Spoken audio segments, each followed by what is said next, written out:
पिछले हफ्ते शुक्रवार को ही शराब घोटाले में मनीष सिसोदिया के घर दिल्ली में छापेमारी हुई थी। आज फिर शुक्रवार आ गया। इन 8 दिनों में आम आदमी पार्टी और बीजेपी दोनों तरफ से इतने दावे हुए हैं कि जनता भी समझ नहीं पा रही कि घोटाला हुआ है या सियासी गड़बड़ झाला हो गया है। बीजेपी जिसे शराब माफिया को मुनाफा पहुंचाने वाला घोटाला कहती है, आम आदमी पार्टी उसे नई शराब नीति से जनता और सरकार दोनों को मिलने वाला फायदा बताती है।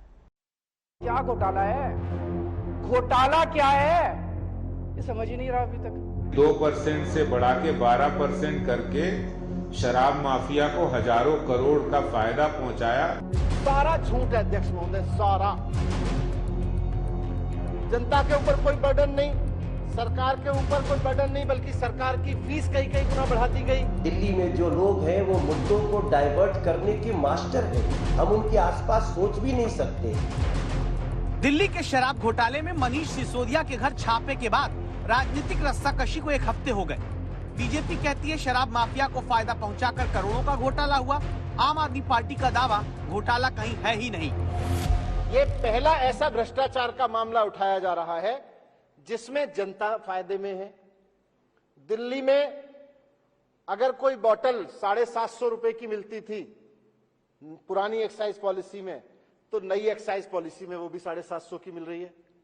अगर 450 की मिलती थी तो 450 की मिल रही है, 1000 रुपए की मिलती थी तो 1000 रुपए की मिल रही है। तो ऐसा नहीं है कि जनता के ऊपर कोई बोझ डाला गया हो।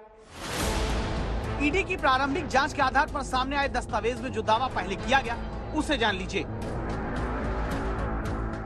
दावा है कि दिल्ली में एक आरके ब्रांड की शराब की 750 ml की बोतल में पुरानी नीति के तहत 33 रुपए 35 पैसे का रिटेल मार्जिन था, यानी इतना फायदा शराब बेचने वाले को मिलता था। लेकिन दिल्ली सरकार की नई शराब नीति के बाद उसी 750 ml की बोतल पर कारोबारियों को 363 रुपए 27 पैसे का लाभ होने लगा, यानी हर बोतल पर 330 रुपए ज्यादा, करीब 989% का शुद्ध लाभ। दावा ईडी की प्रारंभिक जांच में इस बात का भी हुआ है कि दिल्ली में पुरानी शराब नीति से जहां सरकार को 530 रुपए की एक बोतल पर 223 रुपए 89 पैसे एक्साइज ड्यूटी के रूप में मिलते थे, नई शराब नीति से एक्साइज ड्यूटी के तौर पर उस बोतल से महज 1 रुपए 88 पैसा ही सरकारी खजाने में आने लगा, यानी करीब 99% का नुकसान। इसी तरह दावा इस बात का भी हुआ है कि वैट के रूप में जहां 750 ml की शराब की बोतल से सरकार को पुरानी नीति के तहत 106 रुपए मिलते थे, वो घटकर 1 रुपए 90 पैसा हो गया, यानी 98% का घाटा।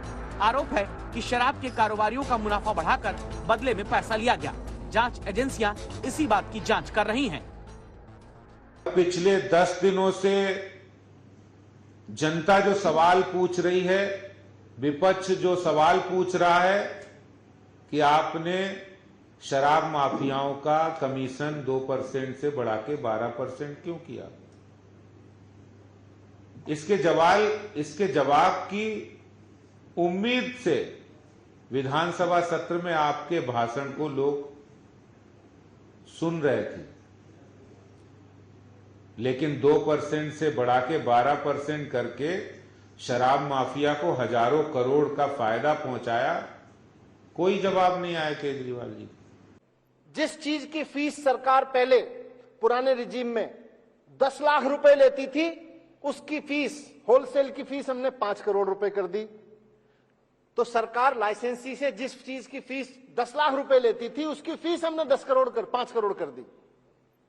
दुकानों से, रिटेल की दुकानों से जहां पहले सारा मिला के एक दुकान से 6 करोड़ रुपए मिलता था, उसको हमने 10 करोड़ कर दिया कि भाई सरकार अब 10 करोड़ लेगी।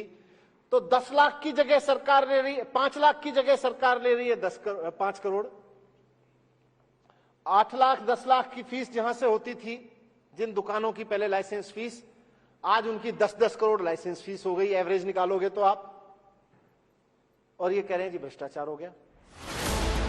आम आदमी पार्टी की तरफ से शराब नीति पर उठते सवालों का जवाब देता ये दस्तावेज भी आया है, जिसमें दावा है कि डिस्ट्रीब्यूटर से L1 लाइसेंस फीस के तौर पर पुरानी शराब नीति में जहां 10 लाख रुपए हर साल आता था, वहीं केजरीवाल सरकार की नई शराब नीति से 5 करोड़ रुपए हर साल आने लगे। दावा है कि इसमें नई नीति से 5000% का मुनाफा हुआ है। रिटेलर से L7 लाइसेंस फीस के तौर पर दावा ये कि 8 लाख रुपए हर साल जहां पुरानी शराब नीति से आते थे, वहीं 11 करोड़ 18 लाख रुपए सालाना नई नीति से आने लगे।